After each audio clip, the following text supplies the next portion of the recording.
Greetings to all of you in the precious name of our Lord and Savior Jesus Christ. ಕರ್ತನು ರಕ್ಷಕನಾಗಿರುವಂತ ಯೇಸು ಕ್ರಿಸ್ತನ ಅಮೂಲ್ಯವಾದ ನಾಮದಲ್ಲಿ ನಿಮ್ಮೆಲ್ಲರಿಗೂ ಶುಭಾಶಯಗಳು. I know you are getting ready to enter into a brand new year. ನೀವೆಲ್ಲರೂ ಸಹ ನೂತನ ವರ್ಷವನ್ನ ಪ್ರವೇಶಿಸಲಿಕ್ಕೆ ನೀವು ಸಿದ್ಧತೆಗೊಳ್ತಾ ಇದ್ದೀರಾ. So I want to wish all of you who are preparing, getting ready to go to your churches, but in the midst of it, you've taken time to watch this program. I want to wish you all a very happy, Christ-centered and a prosperous 2026.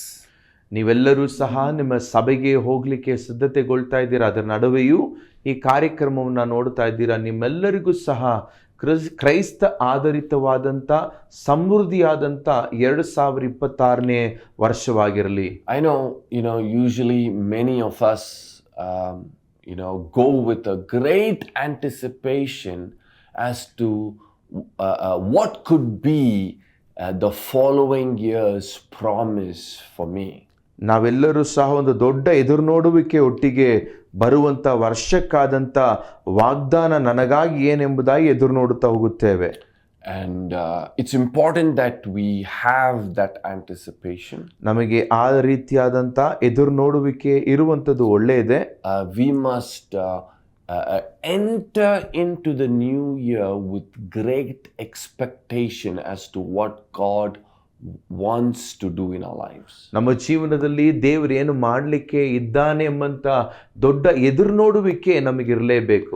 So I'm just going to share a few things that I will be expounding upon in the next few weeks, what I am sensing the year 2026 can be for many of you.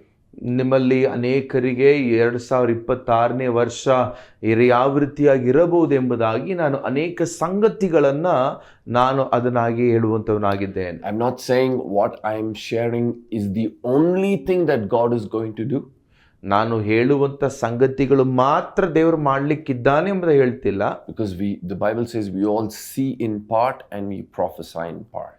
ನಾವು ಕಾಣುವಂತ ವಿಷಯಗಳು ಸ್ವಲ್ಪ ಇದು ಮತ್ತೆ ಕೆಲವೊಂದನ್ನು ಪ್ರವಾದಿಸ್ತೇವೆ. But it's all like a puzzle of a bigger picture coming together for each one of us. ನಮ್ಮ ಪ್ರತಿಯೊಬ್ಬರಿಗಾದಂತ ದೊಡ್ಡ ಚಿತ್ರಣಕ್ಕಾದಂತ ಕೆಲವೊಂದು ನಕ್ಷೆಗಳು ಮಾತ್ರ. And for many of you, what I'm going to be sharing is also going to be a confirmation of what you have already heard in your congregation, in your church. So praise God for it. ನಿಮ್ಮಲ್ಲಿ ಕೆಲವೊಬ್ಬರಿಗೆ ನೀವು ನಿಮ್ಮ ಸಭೆಗಳಲ್ಲಿ ಈಗಾಗಲೇ ಕೇಳಿರುವಂತ ವಾಕ್ಯಗಳ ಒಂದು ಖಚಿತವಾಗಿ ಈ ವಾಕ್ಯಗಳು ಇರುತ್ತದೆ. At the same time, we also must understand is this, that God will continue to fulfill what He has spoken to us in the past years.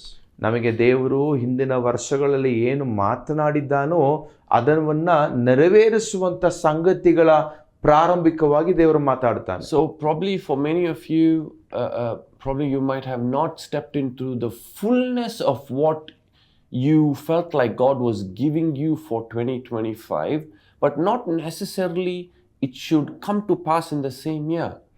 ನೋಡಿ, 2025ನೇ ವರ್ಷದಲ್ಲಿ ದೇವರು ಹೇಳಿದಂಥ ಸಂಗತಿಗಳು ನಿಮಗೆ ಅದು ಪರಿಪೂರ್ಣವಾಗಿ ಮುಗ್ದಿರ್ಲಿಕ್ಕಿಲ್ಲ, ಆಗಲೇ ಮುಗಿಬೇಕೆಂಬುದಾಗಿ ಏನೋ ನಿಶ್ಚಯವೂ ಇಲ್ಲ. You will see it all unfold in the coming years. ಅದೆಲ್ಲದರ ಒಂದು ಮುಂದುವರಿಕೆಯನ್ನ ಬರುವಂತ ವರ್ಷಗಳಲ್ಲಿ ಕಾಣ್ತೀರಾ. So are you ready to hear what God is speaking to us for 2026? 2026ನೇ ವರ್ಷಕ್ಕಾಗಿ ದೇವರ ನಮ್ಮೊಟ್ಟಿಗೆ ಏನು ಮಾತನಾಡಲಿಕ್ಕಿದ್ದಾರೆ ಕೇಳಲಿಕ್ಕೆ ಸಿದ್ಧರಾಗಿದ್ದೀರಾ? I'm going to be sharing from the book of Ruth.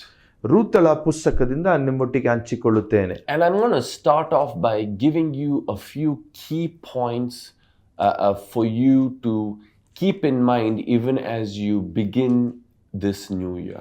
ಈ ಹೊಸ ವರ್ಷವನ್ನ ನೀವು ಪ್ರಾರಂಭಿಸುವಾಗಲೂ ಕೆಲವೊಂದು ಮುಖ್ಯವಾದ ಸಂಗತಿಗಳನ್ನ ನಿಮಗೆ ಹೇಳುವಾಗ ಅದನ್ನ ಜ್ಞಾಪಕ ಇಟ್ಕೊಳ್ಳಿ. The book of Ruth chapter 1, ರೂತಳ ಪುಸ್ತಕ 1ನೇ ಅಧ್ಯಾಯ, it starts off talking about Naomi. ನವೋಮಿಯ ಕುರಿತಾಗಿ ಅಲ್ಲಿ ಪ್ರಾರಂಭವಾಗುತ್ತದೆ. How Naomi and her family had moved from Bethlehem, that means the house of bread, to a Moab country. ನವೋಮಿಯು ತನ್ನ ಕುಟುಂಬವು ಯಾವ ರೀತಿಯಾಗಿ ಬೆತ್ಲೆಹೇಮ್ ಅಂದರೆ ರೊಟ್ಟಿಯ ಮನೆಯಿಂದ ಮೋವಾಬ್ ದೇಶಕ್ಕೆ ಅವರು ಬಂದರು ಎಂಬುದಾಗಿ ಹೇಳಲ್ಪಡುತ್ತದೆ. Because the Bible says Bethlehem was going through a famine. ಯಾಕಂದ್ರೆ ಸತ್ಯವೇದ ಹೇಳುತ್ತದೆ ಬೆತ್ಲೆಹೇಮ್ನಲ್ಲಿ ಬರಗಾಲವಿತ್ತು. All right, so they moved from Bethlehem. ಅವರು ಬೆತ್ಲೆಹೇಮಿಂದ ಹೊರಟು Elimelech, who was Naomi's husband, decided to take his whole family and move to Moab because of the famine.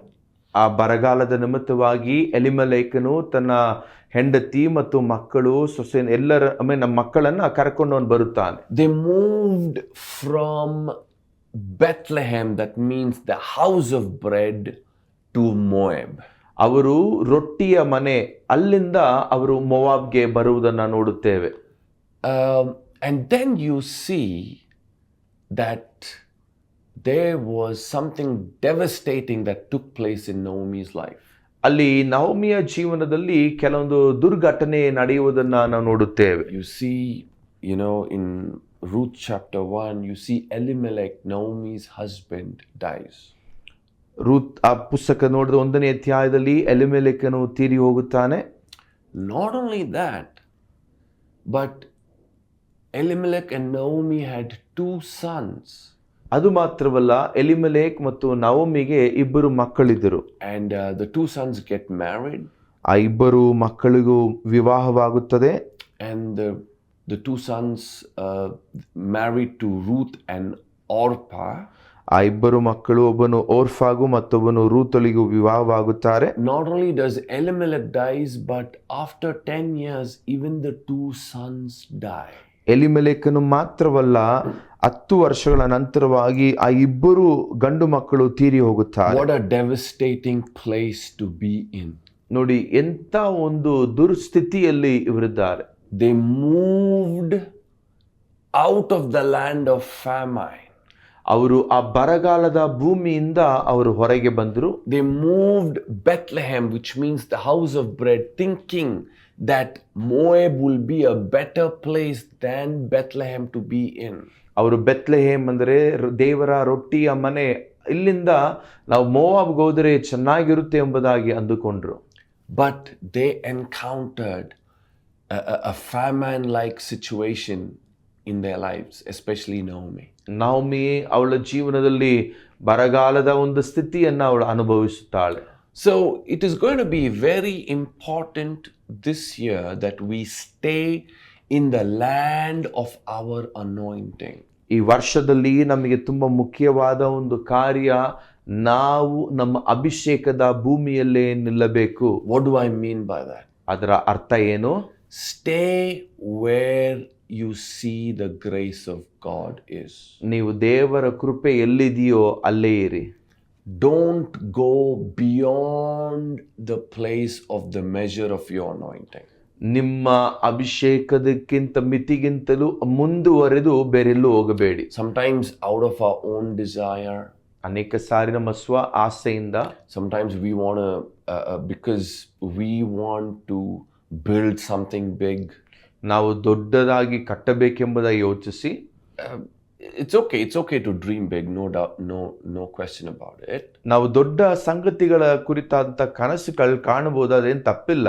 But it's going to be very important that we stay in the measure of the grace that has been given to us. ಆದರೆ ನಮಗೆ ಕೊಡಲ್ಪಟ್ಟಿರುವಂತ ಆ ಕೃಪೆಯ ಒಂದು ಅಳತೆಯಲ್ಲಿಯೇ ಇರುವಂತದ್ದು ತುಂಬಾ ಒಳ್ಳೆಯದು. Stay in the word that has been sent to our lives. ನಮ್ಮ ಜೀವನಗಳಿಗೆ ಕೊಡಲ್ಪಟ್ಟಂತ ಆ ಕೃಪೆಯಲ್ಲೇ ನಾವು ನಿಲ್ಲಬೇಕಾಗಿದೆ. Because when we stay under the grace, when we stay in the word that has been sent to us, we will find preservation, we will find protection, and we will find provision. ನಮಗೆ ಕೊಡಲ್ಪಟ್ಟಿರುವಂತಹ ಕೃಪೆಯ ಮಿತಿಯಲ್ಲೇ ನಾವು ಇರುವಂತಹ ಸಮಯದಲ್ಲಿ ನಮಗಾದಂಥ ಸಂರಕ್ಷಣೆ, ನಮಗಾದಂಥ ಭದ್ರತೆ, ನಮಗಾದಂಥ ಎಲ್ಲ ಒದಗಿಸುವಿಕೆ ನಮಗೆ ಕೊಡಲ್ಪಡುತ್ತದೆ. Someone said it like this: the grass always looks greener on the other side. ಯಾರೊಬ್ಬರು ಈ ರೀತಿಯಾಗಿ ಹೇಳಿದ್ದಾರೆ, ಮತ್ತೊಂದು ಬದಿಯಲ್ಲಿ ಇರುವಂತಹ ಹುಲ್ಲು ಯಾವಾಗಲೂ ಹಸುರಾಗಿ ಕಾಣುತ್ತದೆ. Sometimes we look at the lives of others and we think, oh, wish I had that car, or wish my life was like that. No. That cannot be our posture or our thinking in this year. ನಾವು ಅನೇಕ ಸಾರಿ ಮತ್ತೊಬ್ಬರನ್ನ ನೋಡುವಾಗ ಅಂದುಕೊಳ್ಳುತ್ತೇವೆ, ನನಗೆ ಈ ರೀತಿಯಾದಂಥ ಒಂದು car, ಈ ರೀತಿಯಂಥ ಒಂದು ಜೀವನ ನನ್ನದಾಗಿರಬೇಕೆಂಬುದಾಗಿ ನಾವು ಅಂದುಕೊಳ್ಳುತ್ತೇವೆ. ಆದರೆ ಈ ವರ್ಷ ಆ ರೀತಿಯಾಗಿರಬಾರದು. Function under the grace, under the covering of God's grace this year. ಈ ವರ್ಷದಲ್ಲಿ ದೇವರ ಕೃಪೆಯಲ್ಲಿ, ದೇವರ ಒಂದು ಸಂರಕ್ಷಣೆಯಲ್ಲಿ ಕಾರ್ಯ ಮಾಡಲಿಕ್ಕೆ ಬಯಸಿರಿ. And you will see how the grace of God will multiply in your life. ನಿಮ್ಮ ಜೀವನದಲ್ಲಿ ಆ ದೇವರ ಕೃಪೆಯು ಯಾವ ರೀತಿಯಾಗಿ ಎಲ್ಲವನ್ನ ಅಧಿಕಪಡಿಸುತ್ತದೆ ಎಂಬುದನ್ನು ನೋಡುತ್ತೀರಿ. How the grace of God will sustain you. ನಿಮ್ಮನ್ನ ದೇವರ ಕೃಪೆಯು ಯಾವ ರೀತಿಯಾಗಿ ನಡೆಸುತ್ತದೆ ಎಂಬುದಾಗಿ ನೋಡುತ್ತೀರಾ. How the grace of God will increase you. ದೇವರ ಕೃಪೆಯು ನಿಮ್ಮನ್ನು ಯಾವ ರೀತಿಯಾಗಿ ಹೆಚ್ಚಿಸುತ್ತದೆ ಎಂಬುದಾಗಿ ನೋಡುತ್ತೀರಾ. How the grace of God will multiply in your life. ದೇವರ ಕೃಪೆಯು ನಿಮ್ಮಲ್ಲಿ ಯಾವ ರೀತಿಯಾಗಿ ಅಧಿಕವಾಗಿ ಎಲ್ಲವನ್ನ ಮಾರ್ಪಡಿಸುತ್ತದೆ ಎಂಬುದಾಗಿ ನೋಡುತ್ತೀರಾ. Even if it's little, ಸ್ವಲ್ಪವಾಗಿದ್ರು come under the hand of his grace. ಆತನ ಕೃಪೆಯ ಕೈ ಕೆಳಗೆ ಬನ್ನಿರಿ. You see that little boy who came and gave his little tiffin box to Jesus, and you see how Jesus multiplied it. ನೋಡಿ, ಆ ಚಿಕ್ಕ ಹುಡುಗನು ಯೇಸು ಸ್ವಾಮಿ ಬಳಿಯಲ್ಲಿ ತನ್ನ ಬಳಿಯಲ್ಲಿದ್ದಂಥ ಸ್ವಲ್ಪವನ್ನ ಕೊಟ್ಟಾಗ ಯೇಸು ಕ್ರಿಸ್ತನು ಆತನ ಅಧಿಕವಾಗಿ ಮಾರ್ಪಡಿಸುತ್ತಾನೆ. So the grace of God is going to be essential this year. ಈ ವರ್ಷದಲ್ಲಿ ದೇವರ ಕೃಪೆಯು ನಮಗೆ ಅವಶ್ಯವಾಗಿರುತ್ತದೆ. Number 2. ಎರಡನೇದಾಗಿ We see in Ruth chapter 1 verses 6. ರೂತಳ ಪುಸ್ತಕ 1ನೇ ಅಧ್ಯಾಯ 6ನೇ ವಾಕ್ಯ. Of course, Naomi by now must be in a very difficult place emotionally because she's lost her husband, she's lost her 2 sons. Now her daughter-in-laws don't have husbands. So it's a great loss for her. ನೋಡಿ, ಈಗ ನವಮಿ ಎಲ್ಲವನ್ನ ಕಳೆದುಕೊಂಡು ತನ್ನ ಗಂಡನಿಲ್ಲ, ಮಕ್ಕಳಿಲ್ಲ, ಈಗ ತನ್ನ ಸೊಸೆಂದರಿಗೆ ಗಂಡಂದಿರಿಲ್ಲದೆ ತುಂಬಾ ಕಷ್ಟದ ಸನ್ನಿವೇಶದಲ್ಲಿ ಇರಬಹುದು. She's at a very painful situation. ತುಂಬಾ ನೋವಿನ ಒಂದು ಸ್ಥಾನದಲ್ಲಿ ನವಮಿ ಇದ್ದಾಳೆ. Things look hopeless for her. ಎಲ್ಲ ನಿರೀಕ್ಷೆಯನ್ನ ಕಳೆದುಕೊಂಡವಳಾಗಿದ್ದಾಳೆ. But I love for the fact it says in verse 6, then Naomi arose with her daughters-in-law that she might return from the country of Moab, for she had heard in the country of Moab that the Lord had visited his people by giving them bread. ಯೆಹೋವನು ತನ್ನ ಜನರನ್ನು ಕಟಾಕ್ಷಿಸಿ ಅವರಿಗೆ ಆಹಾರವನ್ನು ಅನುಗ್ರಹಿಸಿದ್ದಾನೆಂಬ ವರ್ತಮಾನವನ್ನು ಕೇಳಿದ ನವೋಮಿಯು Moab ದೇಶದಿಂದ ಸ್ವದೇಶಕ್ಕೆ ಹೋಗಬೇಕೆಂದು ಸೊಸೆಯರೊಡನೆ ಹೊರಟಳು.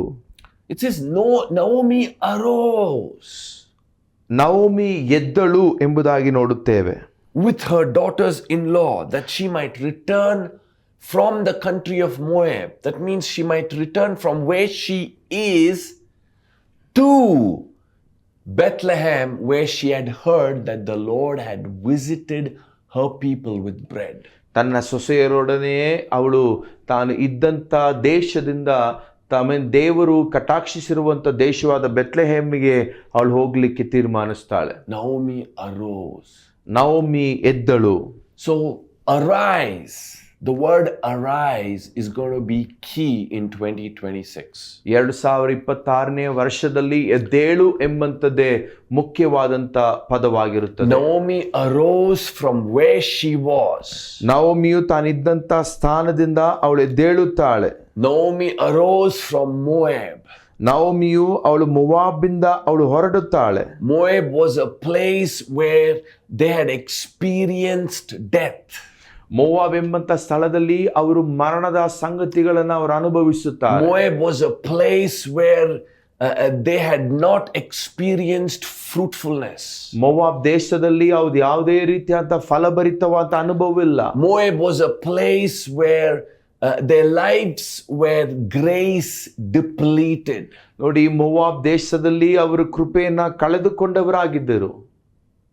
But now she had to arise ಈಗ ಅವಳು ಎದ್ದೇಳಬೇಕಾಗಿದೆ and go to where she had heard that the Lord was about to visit his people with bread. That is Bethlehem.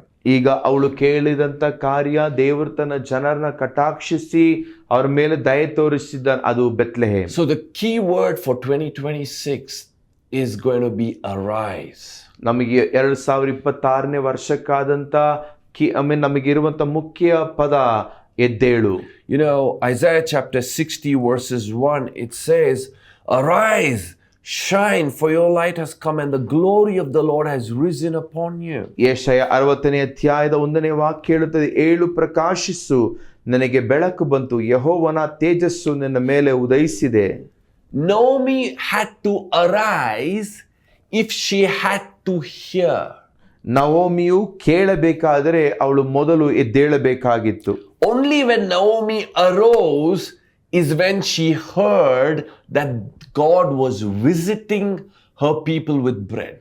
ನೋಡಿ, ನವೋಮಿ ಎದ್ದೇಳುವಾಗ ಮಾತ್ರವೇ ಅವಳಿಂದ ಕೇಳಲಿಕ್ಕೆ ಸಾಧ್ಯವಾಯಿತು, ದೇವರು ತನ್ನ ಜನರನ್ನ ರೊಟ್ಟಿಯಿಂದ ಕಟಾಕ್ಷಿಸಿದ್ದಾನೆ. Although God is a God who is speaking continually, ದೇವರು ನಮ್ಮೊಟ್ಟಿಗೆ ಪ್ರಾರಂಭಿಕವಾಗಿ ಆತನು ಮಾತನಾಡುವಂತ ದೇವರಾಗಿದ್ದರು.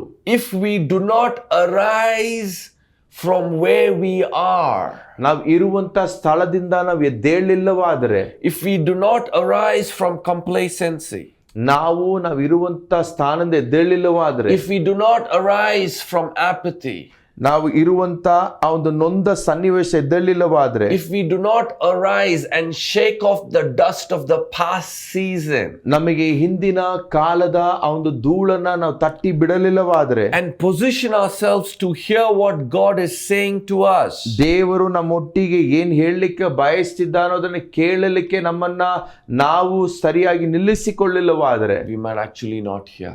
ನಾವು ಅದನ್ನ ಕೇಳಲಿಕ್ಕೆ ಸಾಧ್ಯವಿಲ್ಲ.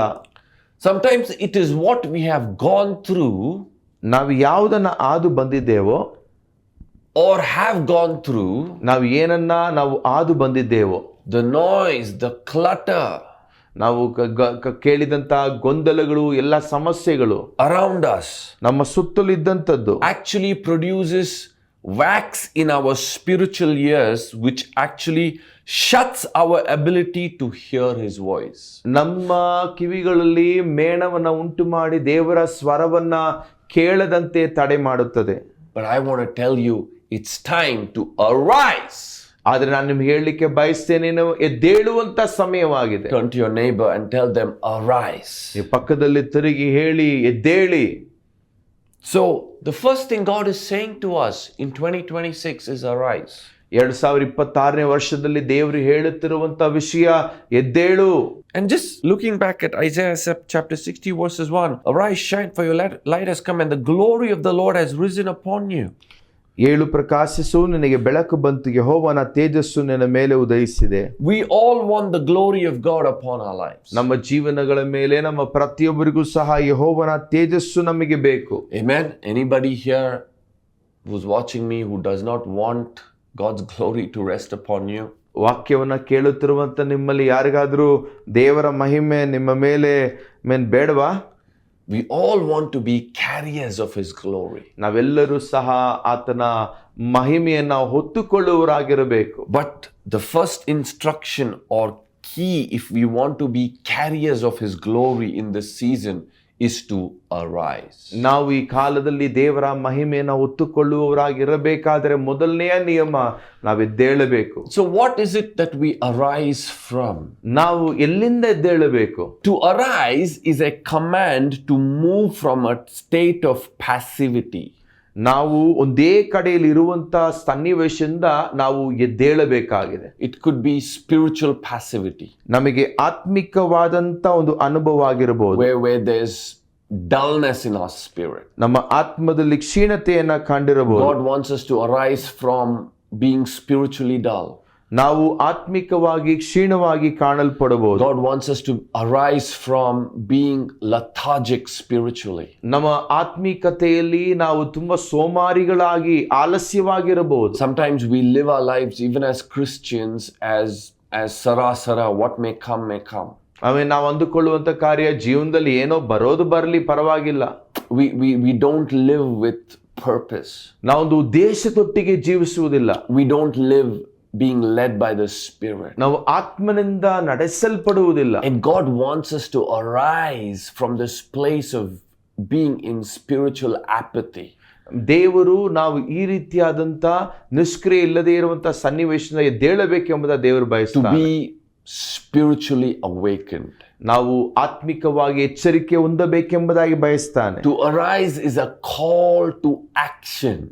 ಎದ್ದೇಳು ಎಂಬಂತ ಒಂದು ಕಾರ್ಯವು ಕಾರ್ಯರೂಪವಾಗಿ To ಮಾಡಬೇಕಂತ being ಸಂಗತಿ. awakened into God's purposes for our lives. ನಮ್ಮ ಜೀವನಕ್ಕಾದಂತ ದೇವರ ಉದ್ದೇಶಗಳನ್ನ ನೆರವೇರಿಸಲಿಕ್ಕಾಗಿ, To yield to His purposes and His plans for us. ನಮ್ಮ ಜೀವನಕ್ಕಾದಂತ ದೇವರ ಉದ್ದೇಶಗಳಿಗೂ ಯೋಜನೆಗಳಿಗೆ ನಮ್ಮನ್ನು ಒಪ್ಪಿಸಿಕೊಡುವಂತ, To arise from oppression, weariness, and a dormant state.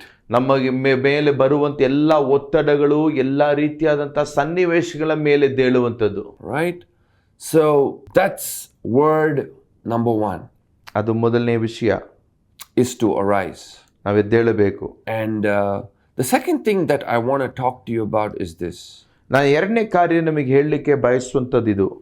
We see when Naomi arose, ನಹೋಮಿ ಎದ್ದ ತಕ್ಷಣ she heard that the Lord had visited her people by giving her bread. ದೇವರು By giving them bread, sorry. ದೇವರು ತನ್ನ ಜನರನ್ನ ಕಟಾಕ್ಷಿಸಿ ಅವರಿಗೆ ಆಹಾರವನ್ನು ಅನುಗ್ರಹಿಸಿದ್ದಾನೆಂಬುದಾಗಿ ಕೇಳಿದಳು. The second thing that I want to talk to you about is this. ಎರಡನೇ ವಿಷಯ ನಮಗೆ ಹೇಳುವಂಥದ್ದು ಇದೆ. I believe even as we arise, ನಾನು ನಂಬುತ್ತೇನೆ ನಾವು ಎದ್ದೇಳುವಾಗ the Lord is getting ready to visit us in a powerful way. ದೇವರು ನಮ್ಮನ್ನ ಶಕ್ತಿಯುತವಾದಂಥ ರೀತಿಯಲ್ಲಿ ಸಂದರ್ಶಿಸಲಿಕ್ಕೆ ಆತನು ಬಯಸ್ತಾನೆ. And God just doesn't want us to be satisfied by visitation alone. ನಾವು ಬರೀ ದೇವರ ಸಂದರ್ಶನದೊಟ್ಟಿಗೆ ನಾವು ಸಂತೋಷಗೊಳ್ಳುವಂತ ದೇವರಿಗೆ ಇಷ್ಟವಿಲ್ಲ. But He wants the visitation to become a habitation. ದೇವರು ತಾನು ಬಂದು ಸಂದರ್ಶಿಸುವುದು ಮಾತ್ರವಲ್ಲ, ನಮ್ಮಲ್ಲಿ ನೆಲೆಗೊಳ್ಳಲಿಕ್ಕೆ ಬಯಸ್ತಾನೆ. I believe God is inviting us into a place in our relationship with Him where we will carry an increased measure of God's presence and His glory upon our lives. ದೇವರು ನಮ್ಮ ಜೀವನದಲ್ಲಿ ಬಯಸುವಂತ ಕಾರ್ಯ, ನಾವು ದೇವರ ಒಂದು ಪ್ರಸನ್ನತೆಯನ್ನ ಹೊತ್ತುಕೊಂಡು ಮುಂದೆ ಸಾಗುರಾಗಿರಬೇಕೆಂಬುದಾಗಿ. I'm going to be talking much about it in our next episode. ನಾನು ಇದರ ಕುರಿತಾಗಿ ನಮ್ಮ ಮುಂದಿನ ಸಂಚಿಕೆಯಲ್ಲಿ ಮಾತನಾಡಲಿಕ್ಕಿದ್ದೇನೆ. I'm going to be expounding on what I feel like God wants to do even as we position ourselves for a greater outpouring of His Spirit upon our lives. ದೇವರು ತನ್ನ ಅಧಿಕವಾದಂಥ ಆತ್ಮವನ್ನ ನಮ್ಮ ಮೇಲೆ ಸುರಿಯ ಮಾಡಲ್ಪಟ್ಟು ಆತ ಏನು ಮಾಡಲಿಕ್ಕೆ ಬಯಸ್ತಾನೆಂಬಂತ ಕಾರ್ಯಗಳನ್ನ ಮುಂದಿನ ದಿವಸಗಳು ಹೇಳುತ್ತೇನೆ. But I want to pray with you right now. ಆದ್ರೆ ಈಗ ನಿಮ್ಮೊಟ್ಟಿಗೆ ಪ್ರಾರ್ಥಿಸಲಿಕ್ಕೆ ಬಯಸ್ತೇನೆ. Heavenly Father, I just want to thank you, Lord. ಪರಲೋಕ ತಂದೆಯೇ, ನಿನಗೆ ವಂದನೆ ಸಲ್ಲಿಸ್ತೇನೆ. God, even as we prepare to transition into 2026. ದೇವರೇ, ನಾವು 2026ನೇ ವರ್ಷಕ್ಕೆ ನಾವು ಹೋಗುತ್ತಿರುವಾಗ, Father, help us to transition with great expectation and anticipation from you. ದೇವರೇ, ನಿನ್ನ ಬಳಿಯಿಂದ ಸ್ವಾಮಿ ನಾವು ಒಂದು ದೊಡ್ಡ ಒಂದು ಪರಿವರ್ತನೆಯನ್ನು ಹೊಂದಿಕೊಂಡು ಹೋಗ್ಲಿಕ್ಕೆ ಸಹಾಯ ಮಾಡು. Lord, just like how we understand the analogy of this picture of how the dog waits upon the master. ದೇವರೇ, ನಾವು ಯಾವ ರೀತಿಯಾಗಿ ಒಂದು ನಾಯಿ ತನ್ನ ಯಜಮಾನನ ಮೇಜಿನ ಬಳಿಯಲ್ಲಿ ಕಾಯುವುದನ್ನು ನೋಡುತ್ತೇವೆ. But Lord, you have called us to be sons and daughters of you. ಆದರೆ ನಾವು ನಿಮ್ಮ ಮಗನಾಗಿ ಮಗಳಾಗಿರ್ಲಿಕ್ಕೆ ಕರೆದಿದ್ದೀರಾ. And Lord, you said if we ask you for bread, you will not give us stone. ದೇವರೇ, ನೀನು ಹೇಳಿದ್ಯಾ, ನಾವು ನಿನ್ನ ಬಳಿಯಲ್ಲಿ ರೊಟ್ಟಿಯನ್ನ ಕೇಳುವಾಗ ಕಲ್ಲನ್ನ ಕೊಡುವುದಿಲ್ಲ. And if we ask you for fish, you will not give us snake. ದೇವರೇ, ನಾವು ಮೀನನ್ನ ಕೇಳುವಾಗ ನೀವು ನಮಗೆ ಹಾವನ್ನ ಕೊಡುವುದಿಲ್ಲ. Father, I pray in the name of Jesus. ನಾನು ಯೇಸುವಿನ ನಾಮದಲ್ಲಿ That Lord, ಪ್ರಾರ್ಥಿಸ್ತೇನೆ. I pray for a fresh anointing for 2026. 2026ನೇ ವರ್ಷಕ್ಕೆ ನಿನ್ನಪ್ಪ ನೂತನ ಅಭಿಷೇಕವನ್ನು ಸುರಿಯ Lord, ಮಾಡು. we want a new glory to rest upon us. ನಿನ್ನ ನೂತನ ಮಹಿಮೆ ನಮ್ಮ ಮೇಲೆ ಕಾರ್ಯ ಮಾಡಲಿ. We want a new anointing to rest upon us, God. ನಮ್ಮ ಮೇಲೆ ಹೊಸ ಕತ್ತನೆ ಅಭಿಷೇಕ ನೆಲೆಯಾಗಿರಲಿ. A new strength. ಹೊಸ ಬಲ. Lord, a new passion. ದೇವರೇ ಹೊಸ ಭಾರ. A new vigor. ದೇವರೇ ನೂತನವಾದಂತ ಆತ್ಮಬೀರ. To see your kingdom advance, Lord. ನಿನ್ನ ರಾಜ್ಯವು ಕತ್ತನೆ ವಿಸ್ತರಿಸಲ್ಪಡುವುದು ನೋಡ್ಲಿಕ್ಕೆ. Father, we pray right now.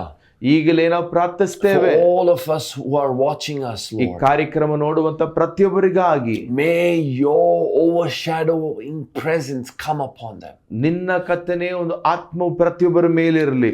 Lord, even as we continue to look upon what you are saying to us, ನಮಗೆ ನೀನು ಏನು ಹೇಳುತ್ತಾ ಇದೆಯೋ ಆ ವಿಷಯವನ್ನು ನೋಡುತ್ತಿರುವಾಗ, especially for 2026, ದೇವರೇ 2026ನೇ ವರ್ಷಕ್ಕೆ I pray that all the promises of God in our lives will be yes and amen. ಎಲ್ಲ ದೇವರ ವಾಗ್ದಾನಗಳು ನಮ್ಮ ಜೀವನದಲ್ಲಿ ಹೌದೆಂಬುದಾಗಿಯೂ ಆಮೇನ್ ಎಂಬುದಾಗಿ ಇರಲಿ. We pray 2026 will be a year of great open doors. ದೇವರು 2026ನೇ ವರ್ಷವು ನಮಗೆ ಕತ್ತನೆ ದೊಡ್ಡ ಬಾಗಿಲು ತೆರೆಯಲ್ಪಡುವುದಾಗಿರಲಿ. Lord, I pray that 2026 will be a year of divine connections. ದೇವರು 2026ನೇ ವರ್ಷವು ನಮಗೆ ದೈವಿಕವಾದಂತ ಸಂಪರ್ಕಗಳು ಉಂಟಾಗಲಿ. Lord, that we will experience unprecedented favor in our lives. ದೇವರೇ ನಮ್ಮ ಜೀವನದಲ್ಲಿ ದೇವರ ಮಿತಿ ಇಲ್ಲದಂತ ಒಂದು ಕರ್ತನ ಕೃಪೆಯನ್ನು ಹೊಂದಲಿಕ್ಕೆ, that you will crown this year with your glory. ನಿನ್ನ ಮಹಿಮೆಯಿಂದ ಈ ವರ್ಷವನ್ನ ನಮ್ಮನ್ನ ಕರ್ತನೆ ಭೂಷಿಸು.